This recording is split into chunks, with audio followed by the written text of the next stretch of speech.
Today, my guest is Donny Owens. Donny, welcome to the show. Thanks, man. Thanks for having me. And just to give a brief bio for Donny before we get started, Donny is a friend of mine that I've just come to know. I've been watching some of his videos on YouTube in the last few weeks, and I'll have the link for that below our video. But he is originally from Texas, and you served in the infantry with combat tours in Iraq and Afghanistan. You were an infantry unit leader, a squad leader, and a platoon sergeant, a water survival instructor, and a combat instructor, among other things. You were in the military for 14 years, is that correct? Yep. And eventually medically retired out of the Wounded Warrior Battalion because of IED explosion complications. So thank you for your service as well. And we wanted to mention as well that right now you're working in the Executive Protection Agent program, helping people who are upscale clients needing personal protection in the Beverly Hills area. Is that correct? General LA area, Southern California, yeah.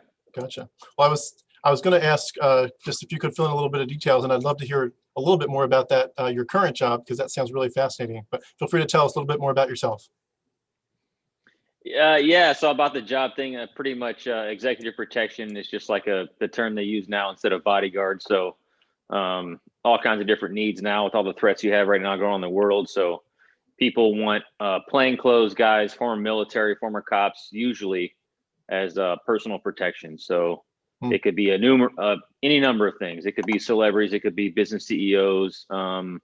Generally, that's kind of what it is. And either you're augmenting security at their residence, usually plainclothes, or traveling with them, going to events, stuff like that. That sounds fascinating. Have you ever seen anything kind of get complicated, or is it usually pretty quiet for what you do? So this is more like preventative security. So if you go into a club and you see a big bouncer, he's there as a deterrent. We're blending in, assessing threats and doing stuff like that underneath the radar, so to speak. So you shouldn't really know that, you're there, you're around. That's what they want. You want to just blend in. So with that kind of with these upscale type stuff, you're seeing less as far as like action goes, if you want to call it that, because it's more professional. So. That's neat. And could you tell us a little bit more about your time in Iraq and Afghanistan? Yeah, I did my first tour in 2005. I was a squad automatic weapon gunner and was in Ramadi. So it was pretty kinetic deployment.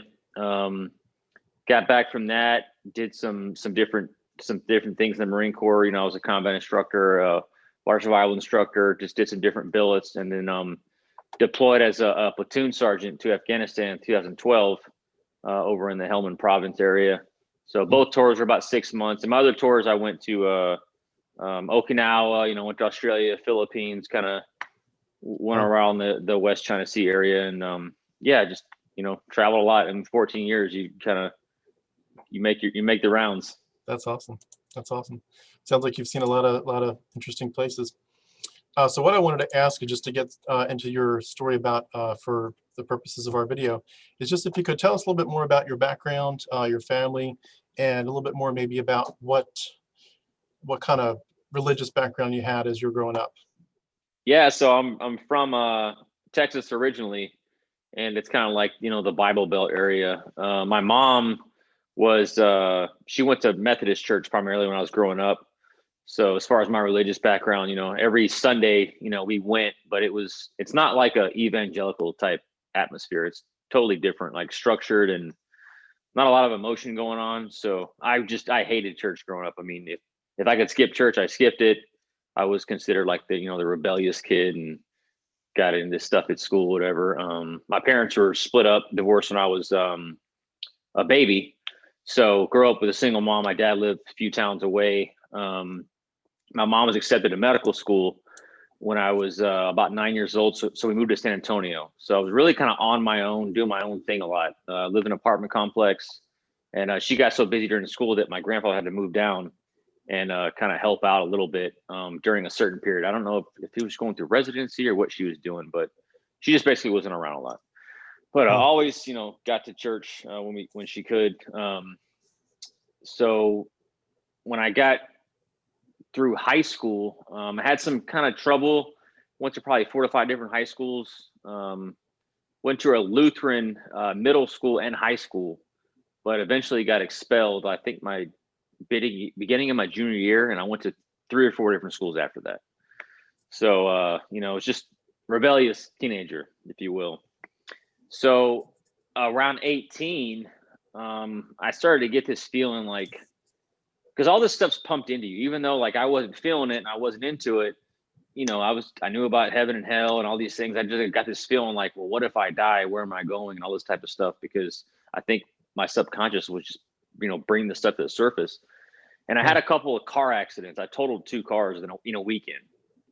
And so I was just like, I need to get my life together and this type of thing. And ended up going to a church my stepmom went to, because I moved. I kind of ran away and lived with my dad. I was like 16 or 17. So when I turned 18, my senior year, I went to this church, and it was a very charismatic atmosphere. And the pastor, he generally cared about people, loved people, and that message touched me, because I hadn't had a lot of parental guidance. You know what I mean? Mm-hmm. So his message drew me in, and that's the first time I'd ever heard an invitation before. I never heard someone say, "Come give your life to Christ." And so I heard that whole message, and it really touched me, and a lot of emotions going on. It was one of those services and churches where people cry a lot. I don't know if you know what I'm talking about, like where people just are like, come down here and pray and get healed. It was like a healing church, right? So I felt like I wanted to do that, but again, like I'm not a part of this crowd. I'm like the kind of popular, rebellious type kid. So this went against my nature, so to speak, but I still was a caring person.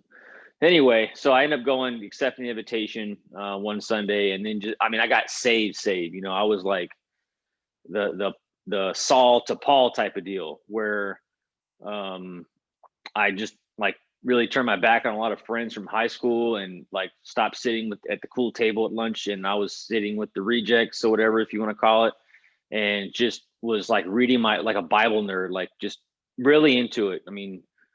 I read the Bible. I'm not kidding you, like 4 to 5 hours a day. I couldn't get enough of it. I went to church, Sunday night, Wednesday night. Anytime that church was open, I was there, and I really caught the pastor's eye, and I was under kind of his tutelage, so just got super discipled. Got up underneath the youth couple there, who led the youth ministry. And I was kind of like a leader. I was already 18, so I was more just like a leader type. Went over their house a lot, made friends with the college ministers that were there at the church. And so just super involved for about 4 years.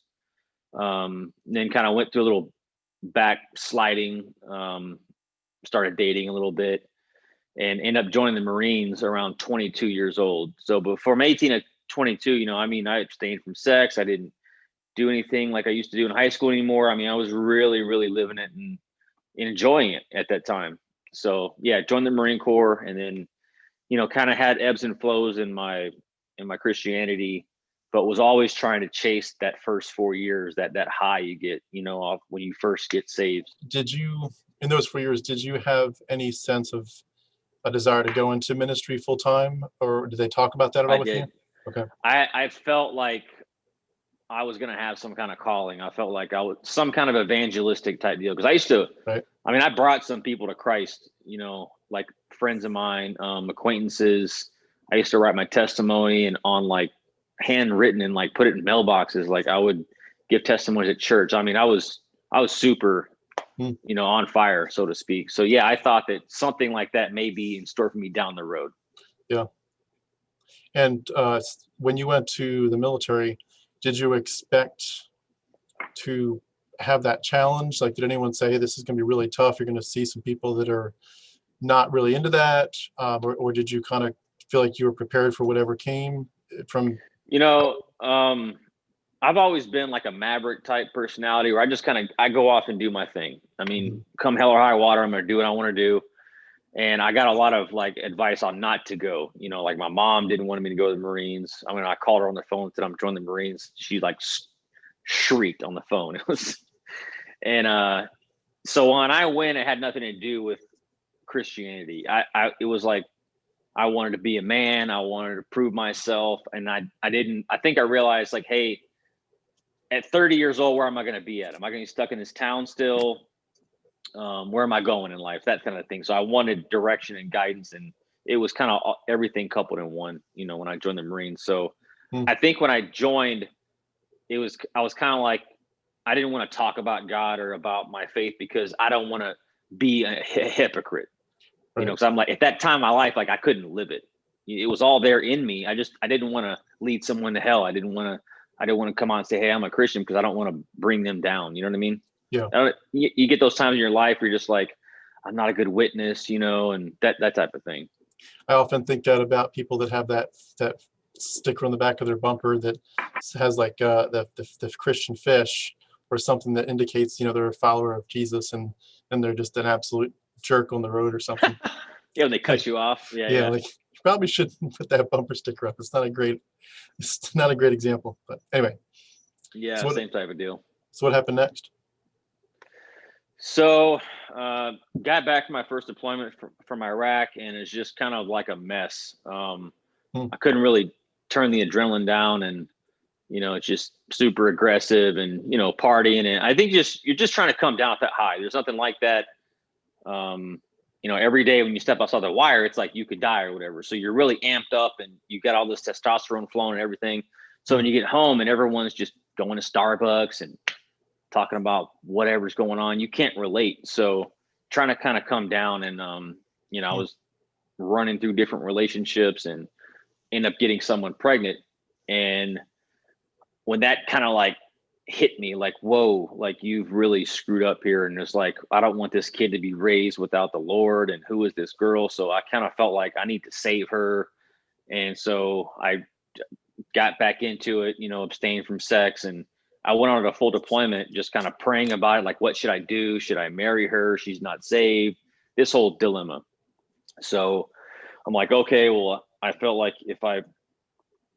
I got a word from God, so to speak. So I was like, I'm going to go home, and when she gets, I'll propose to her. And if she gets saved, then that's confirmation, whatever. So that whole thing happened. Started bringing her to church and really evangelizing her. So when I felt like she was saved, I, married her. And then, the kid was already born, my son, when I was on deployment. So when I got back, I kind of met them there. And then, we were married for about 10 years, and got back into my faith as best I could. And just hard to live that in the Marine Corps, because to me, it was a conflict. Like, you're telling me kill, kill, kill, but then it's my understanding of Christianity was you turn the other cheek. You know what I mean? And how can I be winning people to Jesus if I'm supposed to be go over there shooting them? So I always had this internal conflict, and I think a lot of things started for me in Iraq on my first deployment, because I'm seeing Muslims living, these good lives, like by all extent, by all observation, they're good people, and I was like, wow, like, they're going to hell.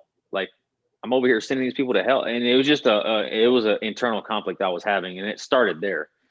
And I think I realized, like, during that deployment, that prayer didn't work, because I was like, it doesn't matter what you do, like this environment, I have to be good at my job. If I'm going to come home alive, like I need to be this certain type of way, and it does not match up with what the Bible has taught me. So I was having all these things going on there, and I realized, like, man, they're losing their lives, and there's no rhyme or reason to it. And you can pray all you want to, but it's not going to change anything. So that started there a little bit. Did you ever talk to the people? Like, I'm guessing there was a language barrier, but did you ever get a chance to talk to anybody about religious subjects, people that living in that country? No, like in the Muslim world, like that, they're very serious. I mean, like, just for instance, like if we would see attractive, like, women, like when we were standing on there's a certain VCP checkpoint, a vehicle control checkpoint that we would help man. And some females would go by there, and in that city, they're a little more liberal. And as far as like not wearing face masks, and we try to, talk to them, because, we're guys and we're there. We haven't seen women in forever. And we got some conflict with the Iraqi soldiers we were working in conjunction with, because you can't talk to a woman there, and there's none of that. It's a male dominant society. And as far as religion goes, like, you start talking about other religions, or God forbid you were an atheist and said that, like, you you could lose your life over that. So Hmm. it would just be disrespectful. So there was none of that going on. With the Marines that you're working with, did you find any conversations, just either even naturally happening, or was anybody like asking you like, hey, are you a Christian, or does that happen, or did you all just kind of keep your religion to yourselves? At that time of my life, I could not mentally go there. My mindset was completely different. It was just aggression. I had to be hard mentally, and Christianity, it doesn't, for me, the way I viewed Christianity, of being gentle and showing, Christ's love and turning the other cheek and sacrificing yourself, so to speak, martyrdom. You know what I mean? When you go to that, to the fullest level of it, it's giving yourself up, and in that environment, I couldn't do that. So I shut all that off during that deployment, and even my next one. I just couldn't do it there. Totally different world. So no, I didn't have those. There were Marines who had Bible studies and stuff like that, but when I was there, I was just very jaded. I couldn't go there. I needed to be, I don't know if ruthless is the word for it, but I'm coming home no matter what. Right. So I didn't got time for that, and that was just my mentality, while I was there. So, and then just seeing negative things happen. I didn't want to talk about that when I was there, but guys did, for sure. Mm-hmm. It helped some guys. It didn't help me. What I did helped me. You mentioned the prayer thing. It felt like you were seeing that prayer wasn't working or wasn't real. Did you see that as some cracks were forming in your faith, or more just like your faith was starting to fail and you needed to figure out how to get back to the faith? Like, how would you describe that? The prayer thing was one. I realized, like, I had to develop this mentality of like, I'm dead already. It's already happened. Don't even worry about it. Just go out there and do your job. It's kill or be killed type of mentality. And not that we were getting in firefights every single day. And I always hold Vietnam veterans in a higher standard than myself, because they were in way more action. We saw our fair share, but it was just a mentality day in and day out, that I had to maintain. And prayer, I just knew it didn't work. Okay. At that time. Now once that whole thing was over with and I came home, I was able to, get back into regular society and start having those beliefs again and confidence in that. But there I didn't, but it did start there, the chinks. But more so than the prayer thing was this problem with hell, and when a Marine passes away, and like they weren't living a Christian lifestyle, these are guys getting drunk on the weekends, sleeping with women and getting in fights, but they have so much courage and like just honor, you know what I mean? Like stand up guys who will do some heroic, things that no one even knows about or talks about, and they're risking their life. And you're telling me that person went to hell? Or that, civilian casualties, sometimes it happens, they just pull up in the middle of a firefight and they get smoked. And you're like, we just sent them to hell. And so I was having a lot of problems with that. That started a huge thing with me. Yeah. So I think it's a slow, gradual process, right? When you start deconverting, and it could happen for 10 years, but you can look back and see, that was one thing for me that started. Yeah. Yeah, I often think for myself about what were the original pieces, and there were little pieces looking back even to Bible college, where I remember, a teacher that was fully, a Christian and fully defending the Word of God would say something, and it would kind of be like a seed, and the implication of it was always, this sounds like it's a contradiction in the Bible, or it's an issue. But there are people that have studied this, that we have good answers for this. And, if you get to seminary or some advanced school, you'll dive into this and learn how to be an apologist better for this. But looking back, it was like, shouldn't I have dove into that more? And yet, especially once I got to the point where I was seriously questioning it. I mean, I was probably seriously questioning for at least a year and a half, not thinking it was heading toward atheism in any way. It was just more like, what do I do with all these questions and issues? but yeah, it's you look back and you think there were actually seeds of doubt that got planted.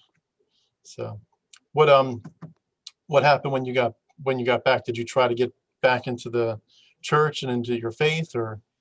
No, I didn't. I mean, I was kind of messed up, like I said, and that's when I got, she wasn't even my girlfriend. She was someone I was casually dating among other women, and she got pregnant. So yeah, that got me back on track because I didn't want it's like, hey, you're really lost, you're really backslidden now, dude. Like, so that pulled me back in. So I took her to church. We went to Calvary Chapel Church here in Southern California. I live in the San Bernardino County area, just east of LA. But yeah, I started going to church there, and then I took an instructor billet or duty as a combat instructor. So I was there for 3 years. So I had a lot of time home. So I was able to get in the church routine. You can't get into a routine of going to church when you're in just regular Fleet Marine Force, especially in the infantry. We're always training. We're always going. We're always in the field, and then we go deploy and we come back, and it's just a constant rotation. So you can't really live, there's guys who do hold Bible studies, but it's a small amount of people. Like, if you want to backslide from Christianity, just join the Marine Corps. It's like a perfect recipe. But yeah, I was able to get back into that routine of going to church and everything. And it would happen all over again. So when that 3 years was over, I went back into the fleet, and now I'm a staff sergeant, or no, I was a sergeant at the time, but I was in a staff sergeant billet. So I was a platoon sergeant. And then we got back on the workup and training to go to Afghanistan. This is 2012. So again, the same thing happened. I started to get out of that church routine. And I think that's like the key is when you're not in that group think, when you're not being just pounded with that stuff, over and over and over, your mind starts to think for itself, but it's at the time it's negative because you just feel shame or you feel guilt because you're not, living it. But I think that's key. It's like you have to get out of that environment so that you can think for yourself. So me traveling, me going to different parts of the world and being around so many different people in the Marine Corps, guys from New York, guys from, Alabama or wherever, California, I'm seeing all their perspectives, and they're all, even the ones who are Christians, their Christianity is not the same as mine. So I'm not in this small town anymore. I'm not in this little isolated environment, So that was part of it, me starting that deconversion. Yeah, it does seem like that's such a big and really critical piece for a lot of people, is just being able to get out of your little sheltered community and see there's a different perspective on stuff. I love too the internet, like like we watch videos with the kids of different families that are just doing fun things, and you get a sense, for example, that this family maybe is having a blast. They're just a nice, loving family. They're just salt of the earth kind of people. And then you find out they're a different religion, and it's like it kind of shakes you up. Or like this one it's a really nice family with a whole bunch of kids, and they're Mormons. So it's like, okay, well, from our perspective, that's not really Christianity. They're not really living, understanding the gospel, that who Jesus really is. So they're effectively, if they don't turn from their false religion, so to speak, they're going to burn in hell. And it's like this loving family, as nice as can be. And it feels like even the internet is helping some people to break out of that perspective. Like, there's and it's hard to enjoy life. It's hard to enjoy life because every time you see something positive in the back of your mind, you're like, well, are they Christian? Are they saved? You know what I mean? Yeah. And even though like I said, when I wasn't living it, it was still there. I mean, I still felt all these things, I felt guilty. I felt, and I think I just started to get like disenfranchised with it. Like, man, I'm just always feeling bad. Yeah. And even when I tried to go, and then when I tried to go back to church, I couldn't relate with those people because of all my experience in the Marine Corps. So I was just like, I didn't fit in anywhere. I felt like, but yeah, it's depressing when you watch that, like you're seeing something positive and you're like, well, they're not Christians though. You know what I mean? Yeah. Yeah. And I've got a friend who says it's even as basic as just saying to somebody, have a nice day. Well, like, how can you really say have a nice day if you really are thinking have a nice day, but if you don't make it home tonight, you're going to burn in hell? Like, how can you just live your life thinking that about the majority of people that you probably see? You either know that they're going to hell, or you suspect that there's a good chance. And that's a crazy mind job to play on yourself and on on Yeah, your kids.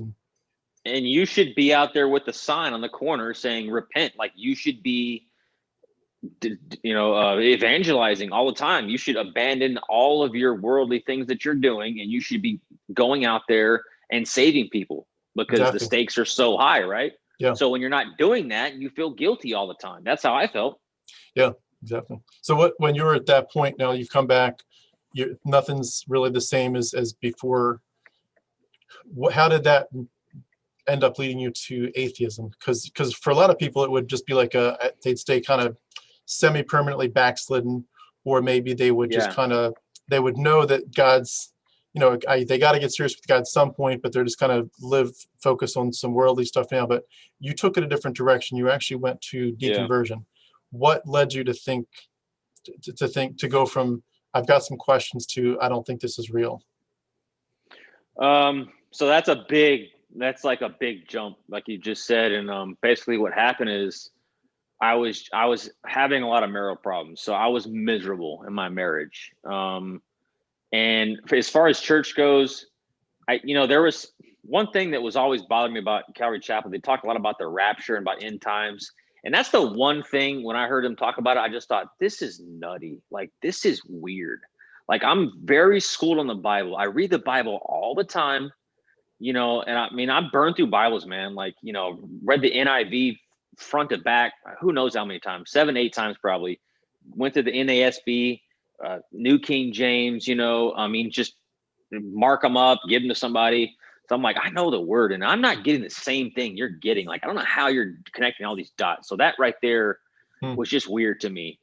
And then I just started getting a little disenfranchised with church and just, I don't know, I just wasn't getting a good vibe from it. And I could never recapture that first thing that I had at that one church I got saved in. So, getting out of church and then, knowing that I needed to get out of that relationship, both of us weren't happy, but it's like, I can't leave because I don't meet the criteria. There's been no adultery. The unbelieving spouse, hasn't left, Paul's exception. So I'm like trying to find out in the Bible. And it's like, you know what? I know that I'm miserable and I'm going to be miserable longer. It's like, I can't do this. I have to go against. And then it's like, once you do that, I'm like, my mind thinking, man, I mean, I'm in sin the rest of my life now, right? I mean, if I remarry someone, this is adultery. And then people interpret this situation in all kinds of different ways. I've heard it diced up a million, I'm sure you have too. Yeah. And I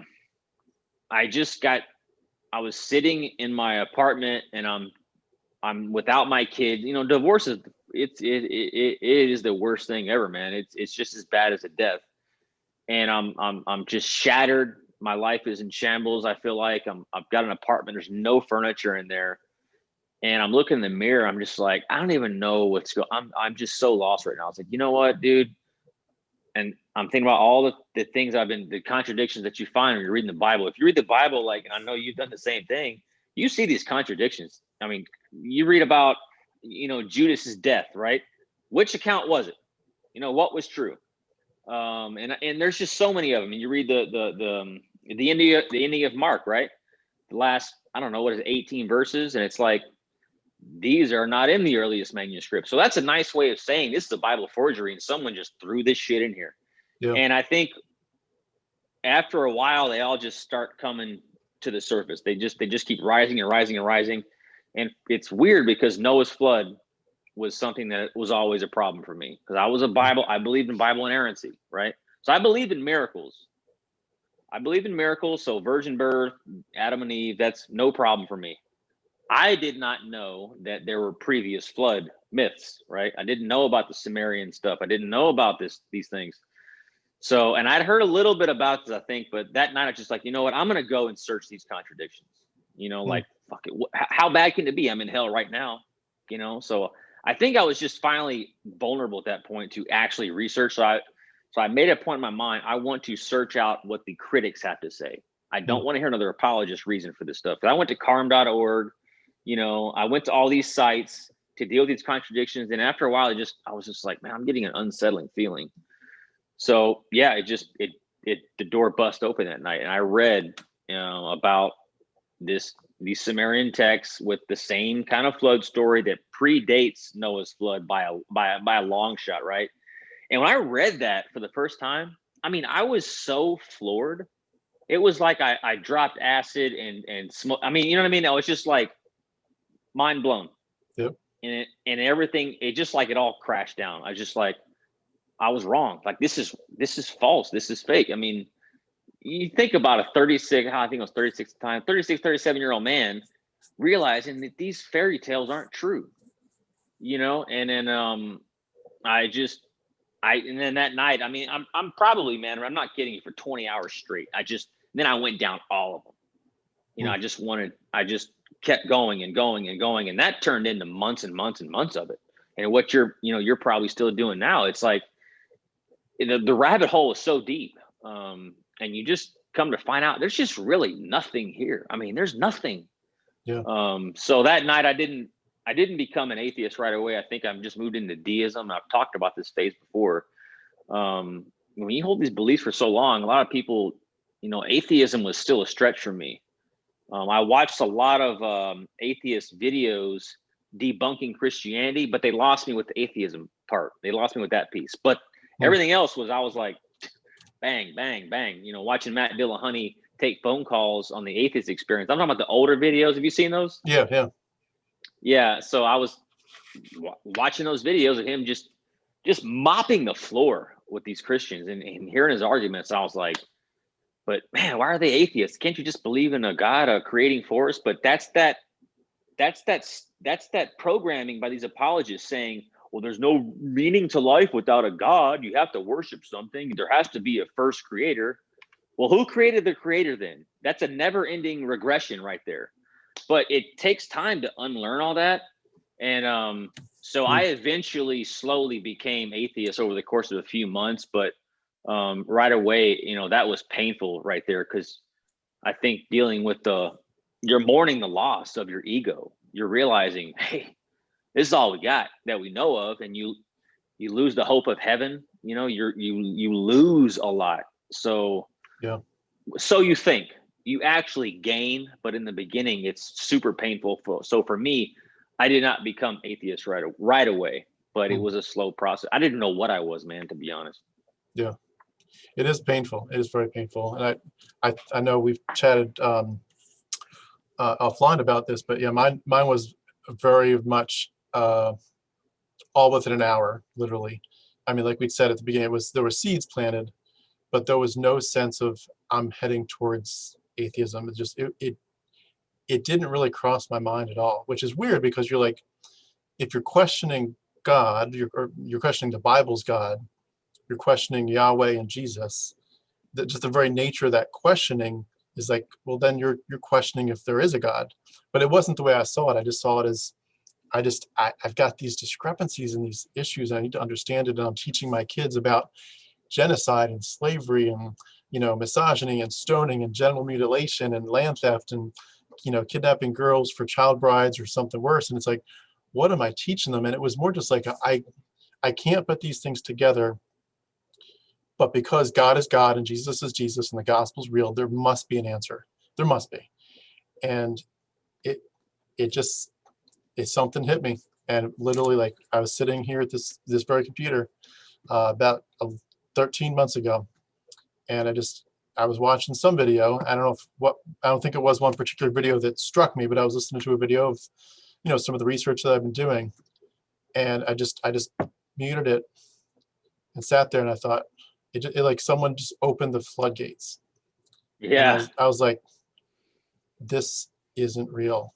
This is, and I'm just like the whole scatterbrain, like, you know, when you see it's the Matrix, bro. You're coming out of the Matrix, man. Coming out of the Matrix. You know, like those movies where you have some kind of kid that's like a savant, where they can look at, you know, a wall full of numbers and they can like see patterns and codes. But the way that they do the filming, they film the kid's eyes, and his eyes are like going back and forth, and you can tell, like, in his brain he's doing all kinds of crazy wacko stuff, and you're like, that's a brilliant kid, but he's doing equations left and right, and then, you know, 3 seconds later he gives you the answer that anyone else would take an hour or a day to come up with. And it was like that. Like my brain was just putting the dots together finally very quickly.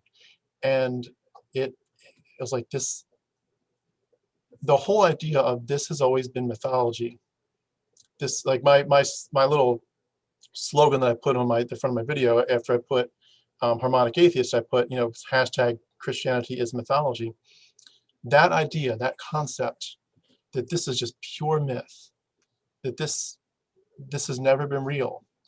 It's mind-blowing, dude. It's mind-blowing. And the whole idea too of not just the personally that I got duped by it, but those, I sorry to use allusions to movies and to to that, but like the movies where there's some kind of either a conspiracy theory or some kind of secret, and they paint it like this is the biggest hoax of the century or something. Somebody did the biggest bank robbery or the biggest something, and it's just a huge hoax, and you think this is the biggest hoax of our entire planet's history.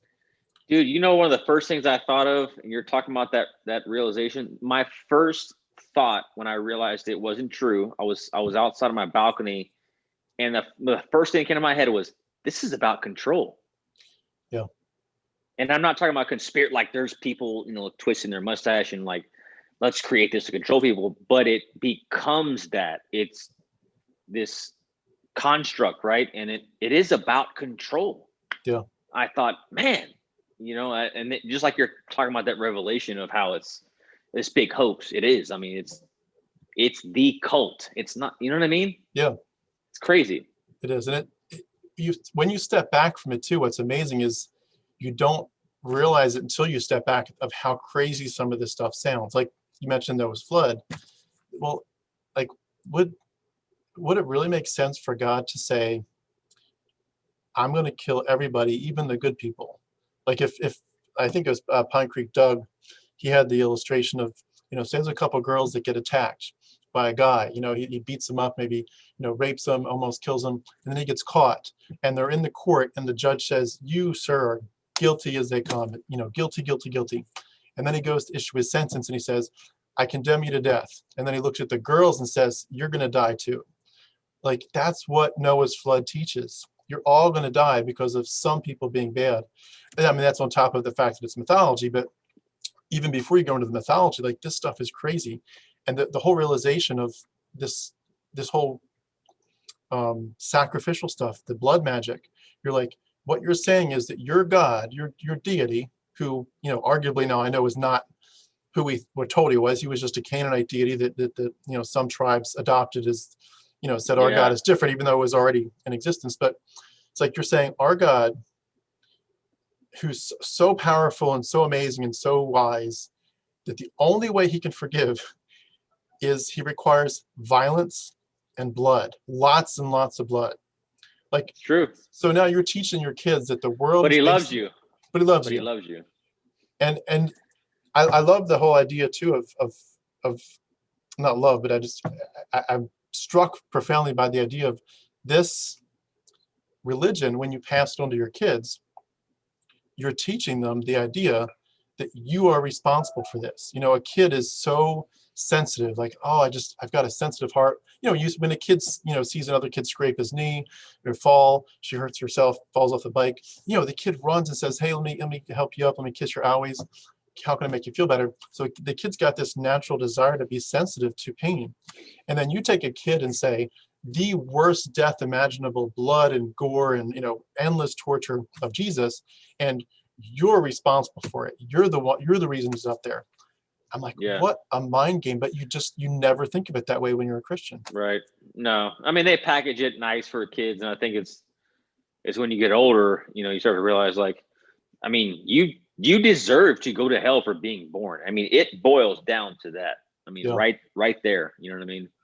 And I've never, like you said, the Noah's flood thing, and you had the moral situation with it. And, I just accept the fact that the way I was taught Christianity, that's how God dealt with sin, right? They wiped it out. Hey, kill all the tribes, kill them all, because that's how you deal with sin. So that's how they package it, Yep. And like I said, when you're in that group think, you just gloss over that, because that's the Old Testament and Jesus, right? So yeah, I mean, after a while, man, you deal with so much guilt and shame, and you're just like, man, this is just, you don't feel good. I mean, you just start to feel bad after a while. Yeah.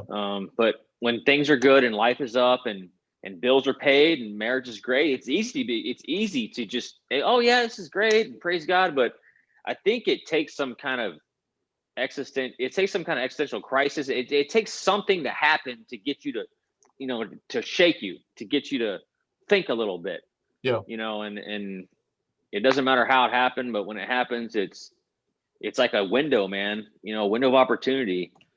And it made me think sometimes, like, God, I feel so bad for those Jehovah's Witnesses who made it out and then they got right back into Christianity. Can you imagine? It's like they left one prison and just went right back into another. And that's why I talk about in my last video, like, you need to deconvert from everything. I literally mean this. Like, your politics, you think you're so right on, right? That other side is so messed up, and all these deeply held beliefs that you have, we have these emotional attachments to them, and we don't want to give them up, and our egos are just massive, right? It's like you could be walking into another prison. That's why I encourage, like, you need to be skeptical of everything when you got to Christianity. I mean, almost to a point where it's exhausting you. Yeah. You will level out, but in the beginning, I think it's very important, because you know what I'm talking about. Like, you first deconvert and you're like, fuck, are we in the Matrix or something? And you start getting into simulation theory. I know you've looked at that. You know what I mean? Like, because your brain is like trying to figure out reality, right? And I think one of the important points to understand, if you were heavily involved like we were, you're probably somewhat emotional and you are susceptible to being conned. I mean, you were conned, for however long. You have to own that. You have to start thinking, what am I like? Why am I believing people so much? And so I highly encourage you to be skeptical, getting out of Christianity about everything, and start to, hey, where else am I wrong? Right? Yeah, it is. It makes you question everything in a good sense. You're like, if I could be that duped In a about the good very sense. nature of reality. Yeah. So as you started to get through that, the whole, wow, this is, blowing my mind in every which way. How did you get yourself grounded again and realizing that number one, all the issues that Christians would say that you're ignoring, like you can't, where's your morality? What's your meaning, for purpose and hope in life? All those questions that they pretty much would say, if you walk away from Jesus, you got nothing. Once you kind of stop, hearing their voices and saying, you guys are so fringe. I didn't realize you were fringe, but you guys are fringe. You're out there. You are a cult. You called everyone else a cult, but you're the cult. I'm done. But it's like it makes your heart race. It makes you feel like, what do I do next? And once you get past that a little bit, and you start calming down and realizing, okay, I've got some answers, but I still have a lot of questions, but I know what the answers aren't. At least I'm clear that, my morality, I'm not sure maybe where it comes from, or I'm not sure how to answer it, the best way yet, perhaps at the beginning, but I know it doesn't come from a God who likes, whose main focus is to chop off the end of little boys' penises, and he likes to tell people to go steal land and kill the moms, dads, boys, but keep the little girls. Like, I know that's not where it comes from. I know what the answer isn't. Now I'm working on what the answer actually is for the first time in my life. Like, Neo, why my eyes hurt? Because it's the first time you've used them. Like, how do you get past that initial shock and pain and just kind of get grounded again? So for me personally, I watched this lecture on evolution that this guy gave. I think he gave it to people coming out of religion, right? And I'm ignorant to evolution, right? I just knew that was false, right? For so many years. So I listened to the lecture, and for whatever reason, that clicked to me. Like, okay, I'm an atheist. Like, I do not believe in gods. Like, there is this process going on, and we don't know why it's happening. Okay, we don't know why there's anything. We don't know why reality's here. I think that's the key. Just saying to yourself, look, it could be, who knows? It could be magic, right? But to say this did it when we have no evidence whatsoever to believe in it, just because it's going to make me feel better, we can't do that. So I have to accept the reality of, look, this process is going on and I don't know why. And to swallow the pill of, or not swallow the pill, but realizing that we're evolved animals. Okay. So once I accepted that, I had to figure out what is the meaning of life for me. Okay. And I think you have to be your own mental point of origin. And to skip forward as for morality, that is subjective. That is subjective. I think there are things that are just better for society, right? That if we do those things, we all get along better. And it's going to happen regardless of religion, not like child molestation, rape, murder, right? Like, dude, you can't, someone's going to kill you if you do that to their family member, right? So we have rules and laws and set up. So there are people who have those urges and whatever. And hey, that's for a psychologist to figure out. I don't know. But my own personal, morals or whatever, they are subjective. Okay. And everyone's different. So you can't put everyone in this box and say, you should feel this way about this certain thing. And, if you don't, you're wrong. You can't do that to yourself. I think realizing the freedom that I had to think the things I thought, to not have any more shame going on. Like, I don't feel that stuff anymore. Right. I do what I want to do, and I do it with the respect for those around me. But I think that's just subjective, man. It really is. Yeah. As far as like figuring out your purpose in life, every person has to do that for themselves. And you will get to that a lot faster by accepting the fact that you have one life to live. You can't waste any more time, Is there something beyond? Is there some form of existence? Are we in a multi-universe? Have we lived this life 1,000 times? I don't know. Cool, whatever. You have to be, this is the best answer to your question. You have to be okay with this being the only life. Yeah. You have to swallow the pill. And then once it's like taking a medication, right? It's not fun when you're doing it. It's not fun getting the shot. It's not fun going to the doctor, but it's preventative medicine. And once you do that to yourself, when you swallow the pill of reality, that this is all we got, that we know of, it's like it frees you, man. It's the most freeing thing. And that's why it's not necessarily atheism, but the most freest form of thought that you can experience as a human, in my opinion, is to accept the fact that gods are made up and we don't know what the hell is going on. And you better enjoy this life as best you can while you have it. That's how I live my life. It's amazing too that when you think about some of the Christian perspectives on it. I mean, I don't mean it as if it's them versus us, because I was in it, but just there is that sense of, if Jesus isn't who he said he was, and God isn't God, and heaven isn't there, and an afterlife isn't waiting for me where I can be with God and see my loved ones and so forth. For a lot of people, there is that meaningless sense of like, well, this just feels so empty. And I feel like as much as that is important. Life's pointless. Just shoot yourself. It's all meaningless. Yeah. Right. That's what they pump that into you. Yeah. But it's almost like that's part of the psychological abuse that occurs. It's like, yes. Okay. Once you get past the pain and the shock of it all, and you're like, okay, all evidence points to that's reality. It seems like there's just like you see an ape, born, it lives its life as an ape, and it dies. There's no evidence that the ape is going anywhere. We are, from that family tree, so to speak, we are at a much different level because of our brains, the way they've developed. But there's no evidence that we're going anywhere when we die. And so you do have this one life, but it's like, what animal do you see anywhere on this planet that just looks like they're moping around saying, gosh, I'm not going to go to some magical, heaven where my sky daddy is waiting for me. Like, animals just live their life, and they appear to enjoy each other. And it's like you almost have to step back and say, I mean, for me, I had to step back and say, whatever the implications were that the Christians were saying, if you don't follow this path, then there's these implications. It's like you have to mentally step back from that and say, no, those are not the implications. I mean, there are people I've heard of that they get depressed and suicidal over this stuff. And I understand the depressed part, but the suicidal, like, you just got rid of the biggest blinders that some people never escape their whole life. I know this is hard, but rejoice. You just got out of prison, Well, they have to do the work now. Yeah. Now you're responsible for everything. You can't blame it on a devil or a God. You have to go out there and do it yourself. That's one thing. You lose the hope of heaven, right? And now you have to get over this conditioning of, your life's worthless without me, which is Christianity, that fundamentalism, evangelical type Christianity, whatever that we have now, it mirrors an emotional or physically abusive partner in a relationship, right?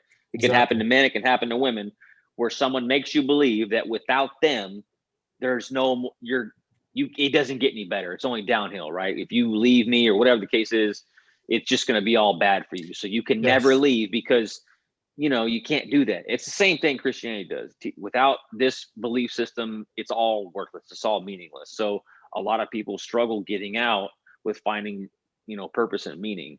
Yeah. And another thing to answer your question, man, is I forgot to say is that I also had a realization about life and purpose and meaning, of that the fact that, or mainly about dealing with death, because that's something that you struggle with. It's like death, right? I'm going to die and that's it, that we know of, right? So realizing that we're all connected, that it's not like the universe is out there somewhere.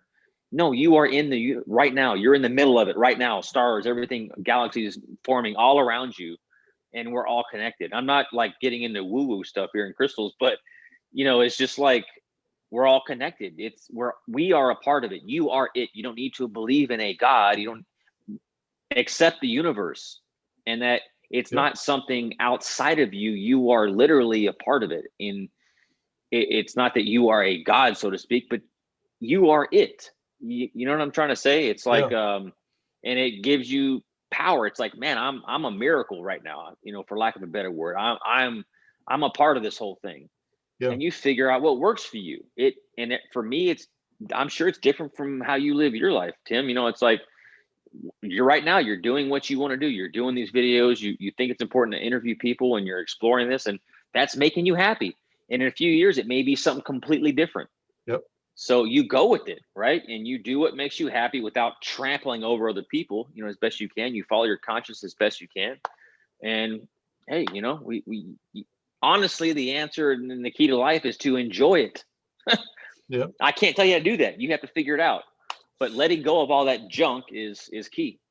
So I'm just curious, when you talk to friends or family about it, what are the responses that you've received? Do most people think you're just way out there or wrong, or what do you get? So we talked about this briefly last night, man, and my personal thing, we are on YouTube, right? Small as I may be or whatever, we're choosing to do this. So we came out and said what's going on.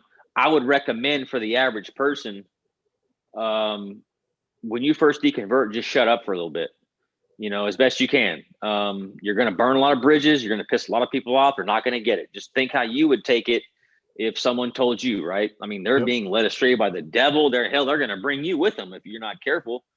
So understand that and take your time with it. Don't assume someone's not a Christian and you go talk to that person, because they may have a strong belief. They weren't living it the way you were living it. So yeah, I told people, man, and it never went over well. Okay. I got into some arguments or whatever, discussions, right, where they're like, hey, because you know how when you're a Christian, you're not honestly trying to hear someone. You're just trying to evangelize them. You're looking for a chink in the armor so you can strike. And I got in these conversations, but I know the word. I know all the arguments. I've already used them all. And so, yeah, I could dismantle them in their conversation and basically get them to admit that killing children is good to go, right? I could force them into like Pinecreek, and I recommend Pinecreek to anyone listening. But you can force them into these traps, if you will, and get them to see how messed up it is. But they don't see. You don't win these arguments. Yeah. So they'll see it when it's ready, but yeah, it's not well received, man. And I just recommend for people to avoid that if you can, in the beginning, especially because, like, you're passionate about it. You think, hey, I'm going to help them. I'm going to help them. You don't help them. There is a place for that though. Like what you're doing and other people, like it's there. When they want to find it, they can go find it. But yeah, it'd be like, I told this, it's like going and telling someone, hey, I used to be a, big liberal now. Now I'm go Trump, or vice versa. They're not going to get it. Whatever epiphany you had that by yourself. So be patient, be gentle with all that. And if someone asks you a question and they come to you and really want to know, then you can gently explain to them without hitting them with the hammer. Yeah. You know? That's a really good point. Yeah. It's depressing just to talk to people about this who are still stuck in it and to see, like you said, they don't really want to listen. They just want to find some kind of chink in your armor. They're not Right. open to it. And it makes you think, gosh, they'll never get out. But then you think, wait a second, I would have never guessed I would have gotten out. Like I'm living proof that people can switch. I mean, I've shared with other people in previous videos, like I was absolutely thoroughly in this. This was not like a religion for the sake of religious, an outside show.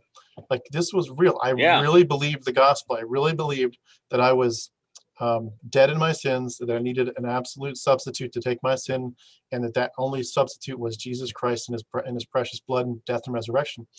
And that when I placed my trust in that for my eternal salvation, that I had peace with God. And I've done everything from memorizing thousands of verses literally, to making copies of the Bible, to reading it a lot, like you said, the theology books, endless Christian radio, Bible college, mission school, Yeah, you did way more than me, man. You went to the Mecca, huh? It was real. Yeah. I mean, everything, even the VBS, teaching kids every summer, the Billy Graham crusade. It was one of them in Philadelphia. I was there, for weeks trying to do preparation and then trying to lead people to Christ. After Billy Graham preached, the whole 9 yards. It was absolutely real, and I think if I ever could go back in time, I know you obviously can't, but I'd love to go back to myself in time and say dude, I know this is hard to hear, but it's not real, and But you know what, man? During those times, you were happy though. You know what I mean? Like there was times as a Christian where it's like I was living at that time. I didn't know any better, and I was good, right? I was happy. I mean, yeah, there's comes a period where you're not happy anymore, but I think that's something that's comforting that you can understand and know, and anyone else, because you bring that mentality of I'm going to save everybody, right? Yep. When you're a Christian, I'm going to save everybody, and now that you're atheist or whatever you want to call it, I'm going to save them now. And I think doing what you're doing on a platform like this is great for that, because you're able to get that out of you. But doing it on the street with people, that's not how, you know what I'm saying? Yeah. It's not a good way. Like there's ways to do it where you're not overt about it. But yeah, I think getting out of that mentality is healthy, because save yourself, man. Like you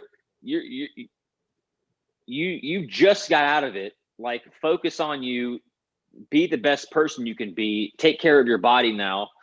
Take care of your mind. Start pouring knowledge in, right? Start learning more things. And if you're able to help someone, great. But take care of yourself. You know what I mean? I think we just have this mentality of we're going to help everybody. That's why me and you kind of do the things we do. So it's good to have an outlet for sure. But yeah, just be careful, with that. My recommendation to people. Yeah, I've been it's funny you say that. I've been studying. I'm working on a presentation, which I'm going to do hopefully in a month or two, possibly with some other people, but possibly I may do it just by myself, or at least I may do both. But about the idea that the Christian worldview is you teach it to kids and indoctrinate them, that it's actually a form of psychological abuse. And so I've been doing a lot of research for it, and coming across this idea of this religious trauma syndrome, where people just feel endless guilt, or the fear of hell for years after they get out. I mean, some people have talked about it where they know it's not real, but they still wake up fearing hell. And I was going to go back to the subject you talked about, that you were happy in it. Dude, but you know what I think? Before you go on, we talk about that subject of hell, people being afraid. I get these emails, I get questions, people asking me, how do I get over that? I think that you have to fully go through it. I think doing the research, like you read the Bible a lot, the Bible, right? So when you got out, you did this, you had the same mentality of let me figure everything out about the Bible. I think that helps take that down by knowledge, by learning. When it's an emotional reason for leaving, now you're still using emotional reasons to deal with, with leaving, right? So I think that helps. Well, the thing speaking of knowledge, and I'll go back to I was going to talk about the issue of the Sorry, man. happiness. Go ahead. Yeah. No, you're good. The happiness or peace. I'll go back to in a second, but just to piggyback off what you just said, the biggest thing that got me over any kind of fear of that, well, I'm like 99.99999% sure that this God thing isn't real. But what if this little fraction of a hint of maybe I'm deceived, self-deceived, or whatever. Maybe I got some bad information. Maybe I'm seeing this backwards. That still nags at you. The thing that nailed that shut, that said this isn't real, was the knowledge piece. And it was knowledge not of the thinking through, does this make sense, but actually just studying where it came from. Where did Yahweh and Elohim came from? Where did the New Testament come from? The fact that there were lots of early Christianities, the fact that there's like 40 plus gospels and 6 different books of Acts, just when you study alone, and this is like a side thing I'm studying, but when you study the Ascension of Isaiah and the Book of Enoch, and you understand what they were doing with Jewish, the sectarian Jewish mysticism, what they believed about angels, what they believed about the Messiah. People have no idea how the Jews actually believe, man. They have no clue. No idea. And it was just, they assumed the Christian party line of, they're just waiting for the Messiah. Here comes Jesus. The only difference was they thought he'd be a king first. They didn't realize he would die first and then be a king later when he comes back, 2,000 or 5,000 years later. They just assumed that. But when you actually study this stuff, like what were they really thinking? And for that, well, you go ahead. If anyone wants to dive into that, one of the best ones I'm studying right now is, or we're listening to, is a podcast on YouTube called Dragons and Genesis. I'll link it in the video. Dragons and Genesis is absolutely fantastic. It you told me about that on the phone. Yeah, great stuff. And there's a lot more than that. But anyway.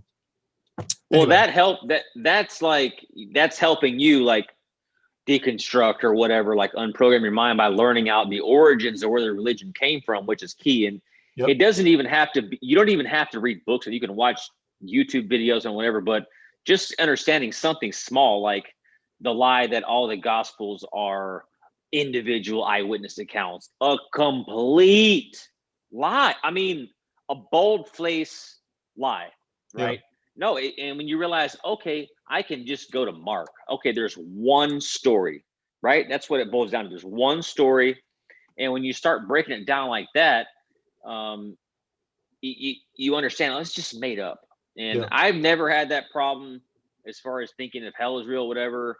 When I got out, I instantly understood, like, this is literally just made up. And I think that'll help anyone. I think that you give great advice there, like the Dragon of Genesis or whatever, something that just lets you see, like, oh my God, like, I mean, this is, studying history. It'll help you understand. And I think if people are having that problem, that's just great advice. Like, go do a little research. You don't got to read. If you want to be lazy, watch a bunch of YouTube videos. That'll do it. I mean, hell, you can just watch the Atheist Experience.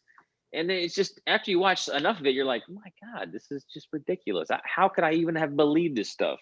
And that's where you need to eventually get at. You should be at a place, I would say within a year, where you're like, how did I ever even believe it? If you're still 2-3 years afterwards, there's something wrong. There's something going on. You may need to talk to someone, I don't know, but I would say knowledge is the key, man.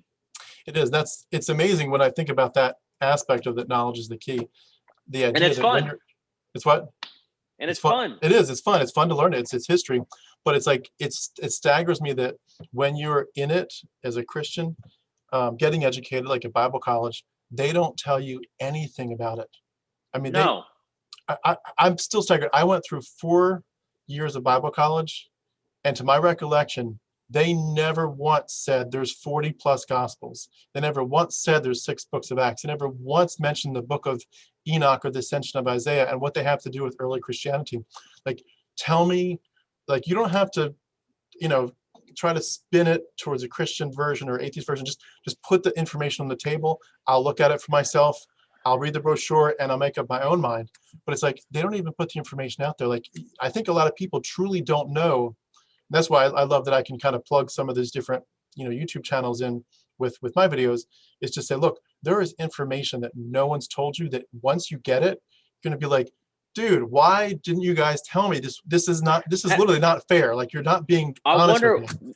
what would have happened though? Like, I'm really interested to know, like, if I would have, like, it's just someone told me, if I knew that half the Pauline got half the Paul, the Paul letters from Paul were not written by Paul. I wonder what I would have done. Like, I want to say like, oh, that would have been enough, but I don't know, man. Like, I wonder, like, we didn't know this stuff, like you're saying. Like, I didn't know that the Gospels were anonymous. I didn't know these things, and Yeah. to know them, when I found it out, right, made a huge impact. But I wonder if the cognitive dissonance just would have taken over. It's just interesting to think about. I do wonder that too. There's probably at least a part of us that would have just dug our heels in. I think one of the ones that were the two or three that blew my mind a lot were the mimesis, where you're realizing that they're copying, like Luke and Acts is copying the Iliad and the Odyssey from Homer, that they're copying from the Bacchae from Euripides, they're copying from the Aeneid. And once you realize, like, wow, this is like they're literally copying. They're not just like vague concepts, like they're literally copying sometimes exact phrases from Homer and plugging it right into the text of Luke. I didn't know that. You're teaching me shit right now. It's amazing. It's called mimesis or imitatio. The guy to do that, to really look at that, is called Dennis McDonald. I'll put a link in that for in the video too, in the description. But it's like this stuff, and even apart from the the Luke and Acts stuff with the stories, where this is like, okay, Paul is a copy of the better version of Odysseus. It's like there's literal Greek philosophers woven into the epistles over and over and over, and you don't know, you just think it's just Paul giving advice and godly counsel. It's like he's literally copying straight from a Greek philosopher, almost word for word in many cases. And it's like, those are the eye openers too, when you realize they're copying from someone. It's not the fact that a virgin had a child, right? That should be enough right there to be like, this is bullshit. But it's like when you realize, oh, you mean you plagiarized, right? Because plagiarism's wrong. You're taught that in school, right? You can't plagiarize. So it's funny how much of an impact that has psychologically on you when it's the right time. When you come to that stuff right there, that's what's like, whoa, like, damn, they made it up. No shit, they did. But yeah, that has a huge impact. Like the Noah's flood thing for me, it's like, oh, they copied it? Yeah. Oh, it's false. It's amazing how it's like you couldn't realize it was false when someone told you dinosaurs are walking up in the ark with people. That wasn't a red flag? Well, what's amazing is the Christians' responses to it, where they don't, whether it's the copying or the pagan parallels, where it's like another religion that has almost the exact same thing that came before, like the Greek mystery cults. Osiris, Greco-Roman and Egyptian. Yes. Osiris, Dionysius, and all that. It doesn't have an impact, dude. It doesn't have an impact. I've told I had a conversation with my roommate. They just like, it doesn't matter. What they do a lot is they'll say, okay, let's line it up. Here's this story from this one, and here's this one. And they'll say, they're like, see, it's different. It's different, and it's like you don't get it. That's not what they're not trying to. Right. In every case, plagiarize. What they're trying to do is they're trying to rewrite it with their flair. So it is going to have a different. It's going to have a different ending because they want the ending to be different. It's going to have a different. And the other part of this, it's always mind-boggling to me, is the astrotheology stuff. That's interesting, dude. If I could, I would drop everything and study that. Have you studied that with the whole Elisha and the bears? I have not. I've heard you talk about that. I just know. I've just looked into the Elijah and Elisha prototype to John the Baptist and Jesus type stuff. But no, I don't. Tell me about the bears. I mean, or what? Well, just whatever. The idea was that, and I don't want to say this with authority because I need to do more research. But just what I'm learning about is they would see the sun as having seasons where when it was really bright and bold and fiery, you would literally see these flares. And so it looked like hair. And compared to that, you look at either the sun when it wasn't like that, when the sun was quiet, when it was in its cycles where it was just those flares weren't happening much, or you could compare it to the moon where it has no flares, and so it looked bald. And so you have these kids mocking Elisha, saying, "You're a bald man, you're a bald man," and there's 42 of them.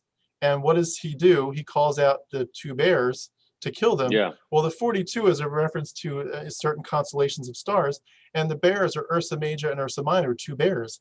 It's like, this is really clearly a sun, moon god constellation story. Yeah. And it's, Samson, the same thing. Samson, when they cut off his hair, he's weak. When his hair grows back, he's strong. He's the sun god in his different cycles. And it's all sun worship, dude. yeah, It gets deep, man. And I haven't looked at that specific lane of it, but yeah, some of the astrotheology stuff is very interesting, man. I mean, it's hard to not see it once they're like, hey, look, 12 constellations, 12 disciples, 12 tribes, and it's just like the yeah, sun. I mean, it's on and on. You know what I mean? It's definitely interwoven in there. I mean, there's yeah. no doubt about it. And that's Well, where, when you get out, it's some interesting stuff to look into. I know we've only got a few minutes left, but just for a plant a seed, look up the idea of astrotheology with Jesus as crucified between two thieves. Fascinating. And if you haven't looked at that, I will, man. Look at what it means when it says there's a star that's crucified between two thieves, or the sun. Anyway, the last thing I wanted to ask you about was you obviously mentioned your son. How do you raise a son without God? How do you raise a child without the Bible and Jesus? So I went on to have 2 other children plus a stepson that I helped raise. And with all of the kids, so when I realized I'm atheist or whatever, I decided, let me give my marriage another shot, because in a lot of this new knowledge, maybe I can bring something else to the table. It's going to be better. I don't know what I was thinking. It's hard to divorce, man. And I think it's kind of a back and forth thing sometimes, but so I went home and I remember we were on the table and they were going to ask me to pray. And I just looked everybody in the eye and said, I don't pray anymore. I just straight up, I was very straight up about it. And I was just like, I don't, and then I don't know, when I talked to my son, or I just told him, hey man, it's all made up. It's all bullshit. I mean, I'm just very straightforward. That's just kind of how I am. I started realizing things that a lot of things my dad did growing up as a Christian. I'm like, oh, he was just a bad influence. And now I realize, like, this is my advice for men, like being a masculine man who just tells them how it is. That's the best thing you can, that's the best thing you can do. That's my advice. Everyone's in a different situation, but I just told him, hey man, it's bullshit. It's wrong. And, it's not true. It's made up.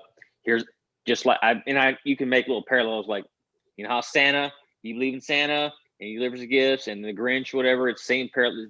God is just the adult version of Santa, and people believe in it. And my son was like, I think he was 11 at the time, 12.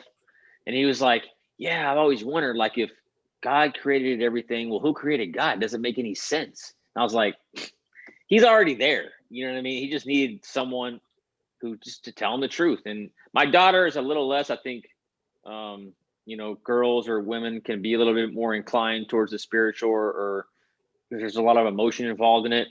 I may be wrong. I don't know, but it seems to be that way. And she was a little like less about it, but it's not there like it was, you know what I mean? And I just believe in being straight up and just telling them how it is.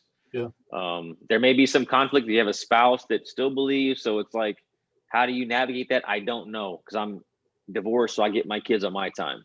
Yeah. So I don't want to give advice in that respect, because I don't want for a nuclear bomb to go off in the house. But I would just say, speak your mind, and kids will they'll take it. Kids they're always absorbing information, and if you don't tell them the truth, someone else is going to tell them, right? As a Christian, right? You're like, you better tell them tell them about God, because if you don't, someone else will tell them. Well, it's the same concept, Yeah.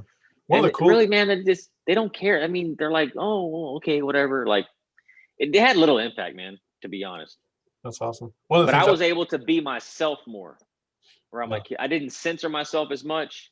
I didn't try to be something, like this personification of what a godly man, it's just myself now. So I think it was a lot more freeing.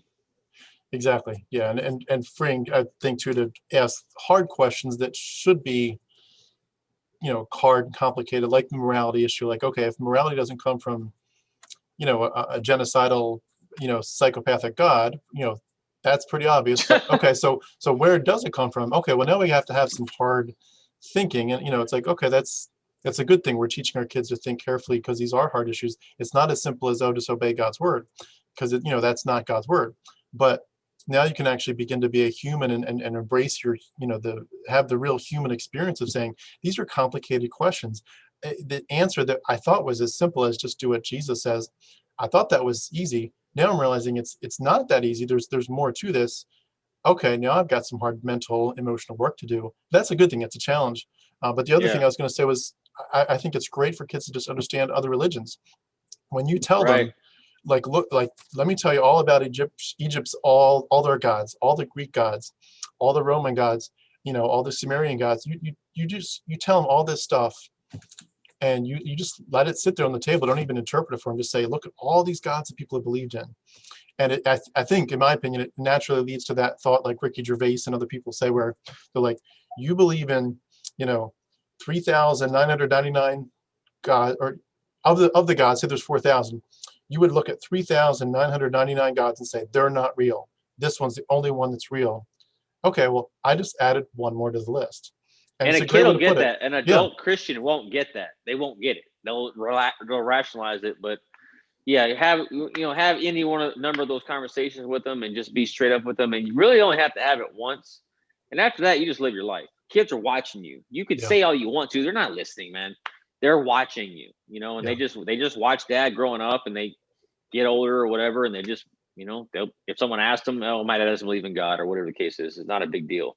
I yeah. think honestly, most kids now that are in secular schools, they may be Christian and this and that. I mean, and there's pockets obviously of evangelical Christianity. They're still strong, right? But man, we're in the age of information, and these kids, hell, they know more than us sometimes, and they get it. You know what I mean? And I think just knowing that their parent is rational, being yourself, it has a big impact. It does. It does. Well, I know we're short on time here, but I just wanted to say thank you for sharing your story. I look forward to diving deeper with you at some point in the future. This was fun, man. Yeah. And I know you don't make your videos all the time, but there's some nuggets of gold in there. So please, keep doing that. It's very helpful to hear your perspectives, and I've appreciated listening to them. I've listened to several of them a couple times, but it's good stuff. So thank you. And I'll put the link for that below our video so that people can go over and check out your channel. And Thanks, brother. yeah, appreciate your insights. All right, man. All right. Thanks so much, Donny.